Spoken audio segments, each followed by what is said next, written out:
My name is Marcia. I'm a 42-year-old who's obsessed with capturing cute pictures of my pet dog on my mobile phone. I used to work desperately hard as a salesperson for a food manufacturer.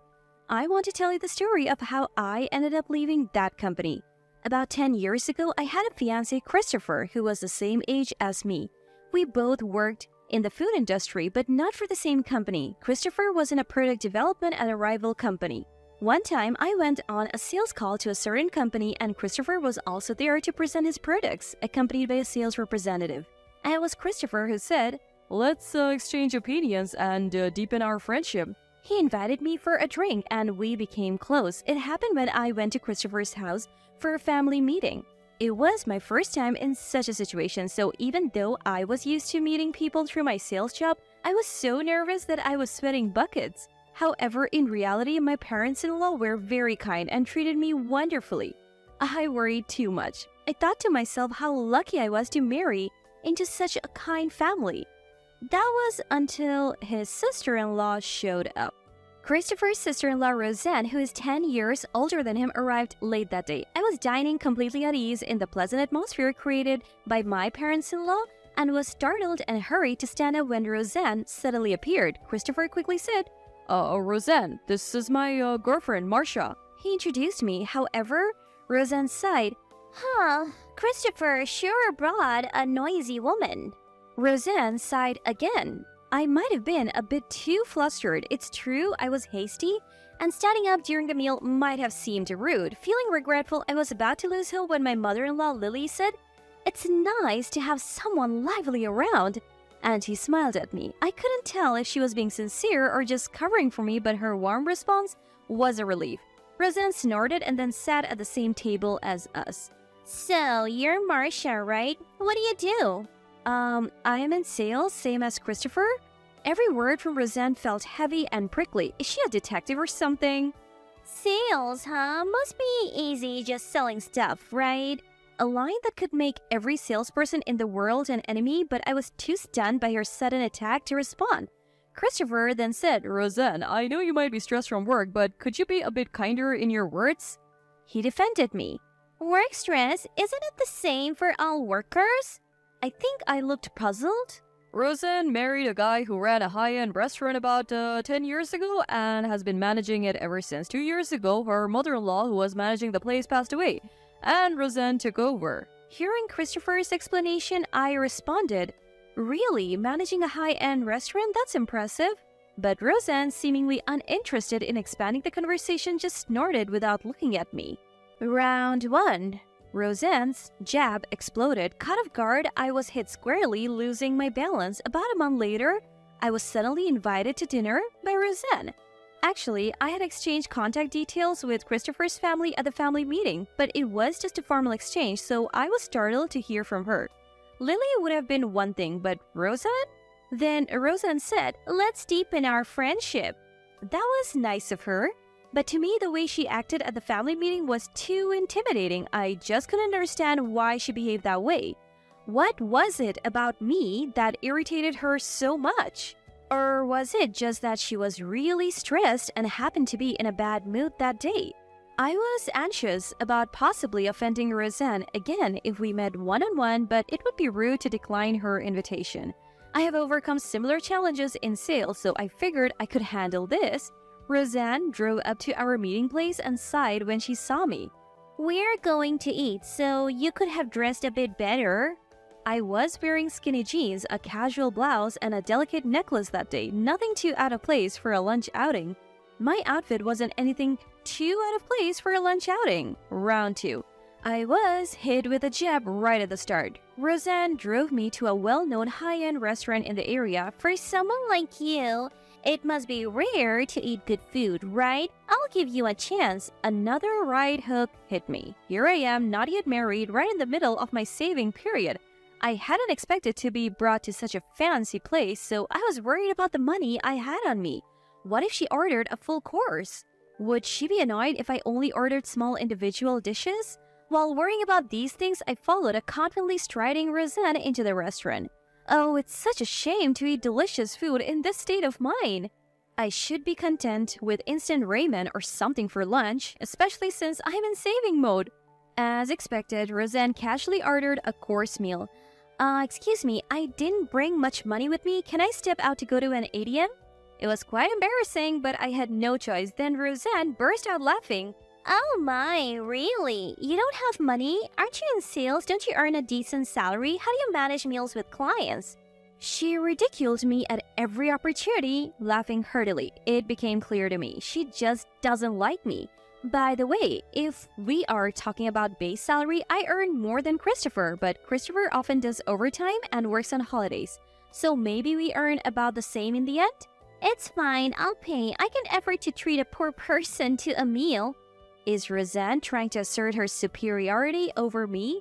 I offered to pay her back later, but she stubbornly refused to accept it. In a different light, she might seem like a tough but kind-hearted sister-in-law treating me to dinner, but it didn't feel that way. Every chance she got, she looked down on me with a sneer. Above all, her tone was pretty harsh, and Roseanne looked clearly triumphant and seemed to be enjoying it. Don't pretend to be something you're not. Poor thing. In the end, I had to let her treat me. I had a feeling she invited me to dinner intending to look down on me. Her attitude suggested she had no interest in deepening our friendship. How is it the taste of high-end cuisine you're not used to? Roseanne asked me after I took my first bite.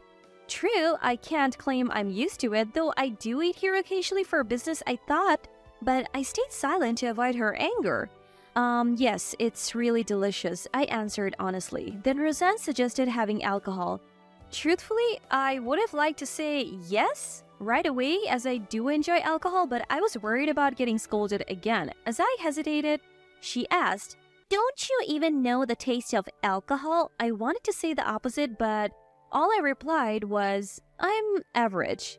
Actually, both Christopher and I are quite fond of alcohol. When we dine out together, we always choose places with a wide variety of alcoholic drinks.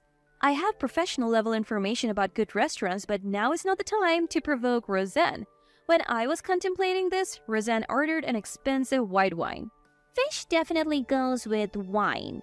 You, being poor, probably never had the chance to appreciate fine wine with your impoverished taste.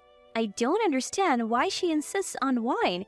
If it's delicious and goes well, isn't that enough? Is that wrong? The meal, which should have been enjoyable, gradually lost its flavor due to Roseanne's strange mood and unpleasant attitude. The haute d'oeuvre bought from a supermarket and eaten with Christopher's parents-in-law tasted much better.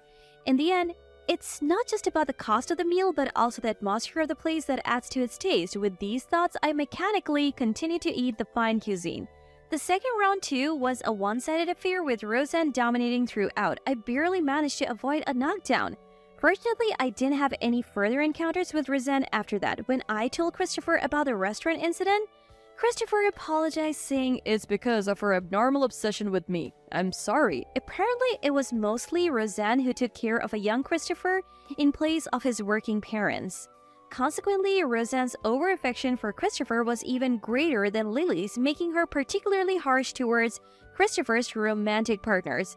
When he was a child, she even spitefully threw away the belongings of his female friends. It's been like this since childhood, so her treatment of you, Marcia, being serious about marrying me must have been tough. I'll give her a piece of my mind. Christopher's offer was appreciated. Thinking positively, maybe she just wanted to show her superiority by treating me to the meal. I'm not so delicate as to be upset by a little harassment.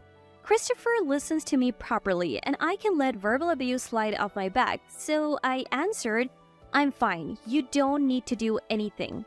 Even if there are some troubles, they are the family of Christopher, whom I love. If there is a chance, I would like to get along with them. That was all I thought. Then the day came for a dinner with both families. We invited both set of parents to the restaurant we planned to have our wedding at. I hadn't seen Roseanne since that meal at the restaurant. I didn't like the idea of leaving her treat as it was, so I tried to return the favor through Christopher. It seems she didn't accept it, but Christopher said he had forcefully put it in Roseanne's mailbox. It was also a long-awaited reunion with my parents-in-law. The restaurant we chose for our wedding venue is a high-end place known for its wine and fresh seafood with a view of the sea. I thought it was a fitting place for such an important and memorable day. It was the first meeting between my family and Christopher's parents. Whether we could get along well and successfully mediate to deepen the friendship, Christopher and I were worried, but the families were so congenial that even we got carried away with a relaxed atmosphere. It seemed like there wouldn't be any problem. Christopher and I breathed a sigh of relief. In fact, Christopher had said, "We're not inviting Roseanne to the dinner." He deliberately avoided using Roseanne's restaurant and kept the date and place a secret. However, Roseanne contacted the parents-in-law asking, "What happened to the dinner party? You could use our restaurant if you want." The information somehow got out in the course of that conversation. On the day of the event, Roseanne arrived late, citing a busy work schedule. I was genuinely grateful for her attendance at the dinner, so I expressed my thanks honestly. However, as soon as we started eating, Roseanne revealed her true colors. To serve such a simple dish of just sliced food on a plate for such an important day. As soon as the third round's gong sounded, an immediate right straight came flying in. The room went ice cold. Quickly, Lily intervened. "It's delicious, isn't it?" Trying to change the subject. My mom, Wendy, also replied with a smile. "Yes, it pairs well with the wine." Roseanne was eating carpaccio. According to her logic of just slicing and serving, all carpaccios would fall under that category. I wonder if her restaurant has a ban on carpaccio. Pairs with the wine? Do you just drink famous wines without caring about the manufacturing process? That's why amateurs are troublesome. She said this with a smirk, clearly belittling Wendy. Not knowing what face to make, my parents looked at me troubled. "Roseanne, can you please not embarrass me?" Christopher was furious even though she was his sister. Lily too admonished Roseanne. Enough is enough. Roseanne just can't let go of her little brother. It's quite a problem. While apologizing to Wendy, Lily tried to lighten the mood with a laugh as if it was all just a funny story. But Roseanne, increasingly anxious as Christopher's wedding approached, was far from calming down. "Christopher, Mom, you both need to rethink this, marrying such a shabby girl." Roseanne was on the verge of exploding. When Roseanne's words finally enraged him, my dad Isaac stood up to confront her, but Wendy quickly stopped him. "I can't stand it. Such a poor, meager girl. You saw it today, didn't you? Both mother and daughter have no taste. I can't imagine what kind of meal she'll serve Christopher.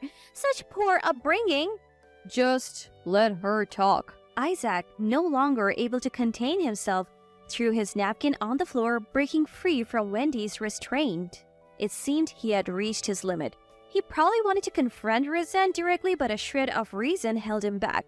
The dinner quickly turned into a complete disaster. "I'm not the bad one here. If you have something to say, just say it. Christopher doesn't need a girl and a family who can't discern good from bad. Please leave now." "Understood. Everyone, we're leaving." Prompted by Isaac, our family of three left the restaurant. Since then, no matter how many times Christopher came to apologize or how much Wendy tried to persuade him, Isaac refused to meet. The third round turned into a major uproar, both inside and outside the venue. It seemed beyond the capability of any judge to score. This was not how it was supposed to be. Our failure to prevent Roseanne's attendance at the dinner, I never expected her to turn that abnormal hostility towards my parents. I had underestimated her, thinking she was just overly affectionate towards Christopher. I want to marry Christopher, and we have confirmed our intentions with each other. Apart from Roseanne, I know Christopher's family is genuinely good. Yes, Roseanne is the only high barrier standing in the way of my life. With a resolve to learn from past mistakes, I decided to stand up and take action. I made a plan and went to Roseanne's restaurant. Worried about being turned away, I told her I didn't want to marry Christopher and wanted to apologize for my rudeness the other day. It was not something I believed, but when I humbly conveyed it, she agreed to meet me. She loves feeling superior. I was sure that suggesting an apology would appeal to Roseanne's ego. After a wait, Roseanne, having finished her work, appeared in front of me. "Sorry for the wait, I have been busy." She was smiling, but there was still some wariness. "I'm sorry for the other day. This is just a small token." I presented the wine I brought as a gift. "I heard you don't like sweets, so I chose wine. I'm worried if it will suit the taste of someone who knows the difference between good and bad." "Oh, is that so? Since you brought it, why don't we have a drink together?" Everything was going according to my plan. Roseanne savored the wine, rolling it around her tongue. "How is it?" Does it suit your taste? It's smooth, not a bad choice for you, but which wine is this? It has no label. It seemed like the wine was easing Roseanne's guard. Yes, it's from a famous winery. It's a new product and apparently doesn't have a label yet. You managed to get something like that? Roseanne looked surprised, but I didn't answer and instead I replied, how about some appetizers? They might not be to your liking, but I would appreciate your expert opinion. Upon hearing this, Roseanne made a pleased expression. Well, well, she made a smug, self-satisfied face. I opened the pack and laid out the appetizers. Roseanne reached for them and took a bite. Oh, this is delicious. Which store is this from? Please, Roseanne asked. I'm glad it suits your taste. She seemed to like it as well. Good, good. Thanks to you, Roseanne, I've had the chance to reflect on myself and study about taste. Roseanne replied, you seem to be getting somewhat decent now. And she showed her usual arrogant smile. With her tone resembling someone looking down on an old junior, I stuck out my tongue inwardly. Typical. Traditional shops have their value. They wouldn't be called famous if they weren't delicious. They have a solid track record. This wine and these appetizers, I can sense that in them. Roseanne spoke as if teaching me. I'm glad you think so. Did you really find them delicious? Your poor taste isn't all bad, it seems. Not bad at all. Roseanne looked satisfied. I'm glad that you liked our wine and my cooking. What? Roseanne, with her wine glass in hand, froze at my beaming smile. Actually, Roseanne's background of becoming a manager after the previous owner passed away had sounded familiar. I couldn't place it for a long time and was bothered by it, but Wendy's story after the dinner cleared it up. That woman is the manager of the restaurant that our family winery supplies, right? Wendy's family owns a winery that has been passed down for generations. Wendy's brother has taken over the winery and Wendy still helps with sales and other aspects she can manage. I secretly write anonymously for the winery website, contributing to the section with simple appetizers recipes that pair well with wines. Our family's winery and Roseanne's restaurant have been doing business together for quite a long time, and all the wines served there are from our winery. I have even met the previous manager when I visited the winery. That manager was lamenting. My son's wife is slow to learn and can't even use proper language with customers. I'm worried about the future of the restaurant. We should have arranged a marriage with a more capable girl. That wife was Roseanne. I'm sure the former manager would be in tears seeing Roseanne's behavior now. Of course, Roseanne had no idea who I really was. I only found out through Wendy's comment, and honestly, I never connected Roseanne's restaurant with our family business.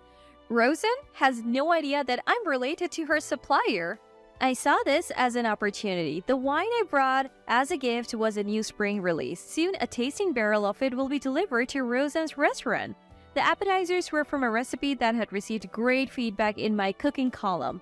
I am glad you enjoyed a specialty from a famous winery and my cooking, I said, smiling at Roseanne. Roseanne was still frozen. The winery that does business with Roseanne's restaurant is my mom's family's winery. Let me see it again. The winery you have been mocking? Is that winery my mother's family's business? What did you say? Roseanne's face grew paler by the second. Those appetizers are a popular item sold at the winery, and they are handmade by me. I'm delighted that you enjoyed the taste of a famous store's offerings. I had been on the receiving end of blows early in the match, but now it was time for my counterattack. Behold my splendid footwork. Using Roseanne's attack to my advantage, I struck back. Of course, the wine tastes good. All the wine in your restaurant comes from our winery. That labelless wine is a new release. Stop making a fool of people, Roseanne's voice echoed through the restaurant, furious. I'm not making a fool of anyone. You assumed they were from a famous store and enjoyed them thoroughly. I merely presented them. Roseanne seemed lost for words. The wine is expensive, but the appetizers are inexpensive and unknown, yet you said they were delicious. Taste isn't determined by price or ingredients. It's about the maker's sincerity and the diner's openness. As someone managing a restaurant, you need to understand this. Besides, you have no right to boast about traditional flavors. You were completely fooled by my handmade cooking. Oh, maybe you and I have similar tastes because we are both poor? Roseanne must have been very frustrated. "Shut up! Be quiet!" she yelled. I sneered at her. "Please stop! You've shown your true colors. The business between your restaurant and our winery is over. Unfortunately for you, find a new supplier. Goodbye." Ignoring the distraught Roseanne, I left the restaurant. Roseanne seemed to have no more will to fight. It was a TKO victory for me. Within a week, the business between Roseanne's restaurant and our winery was halted. Wendy had told her brother everything. However, I was concerned this might worsen my relationship with Christopher's family, so I decided to explain the whole situation to gain their understanding. Then Christopher told me he had disowned his sister Roseanne. It seems the parents-in-law decided to cut ties with their daughter to appease the furious Isaac and get his approval for mine and Christopher's marriage. It took some time, but Isaac eventually came to regard Christopher as a man who chose his daughter over his own sister, and we were able to get married without further issues. 10 years have passed since then. Roseanne's restaurant, which had been sustained through collaboration with our winery, gradually lost customers due to the cessation of our business relationship and was forced to close about a year ago. Her lack of consideration for her customers seemed to have accelerated the decline. Now I hear she and her husband are barely making ends meet with day jobs and part-time work. Meanwhile, I quit my job to become a housewife after giving birth. My husband's new product, which he developed, became a huge hit, leading to a double promotion. Once the children are a bit older, I dream of opening a bar in partnership with Wendy's family winery, utilizing my cooking skills. I want to create a place filled with smiles and warmth, delivering love and sincerity to our customers. Well, for now, I'm busy learning to cook meals that my child says are more delicious than appetizers. So that dream might have to wait a bit longer.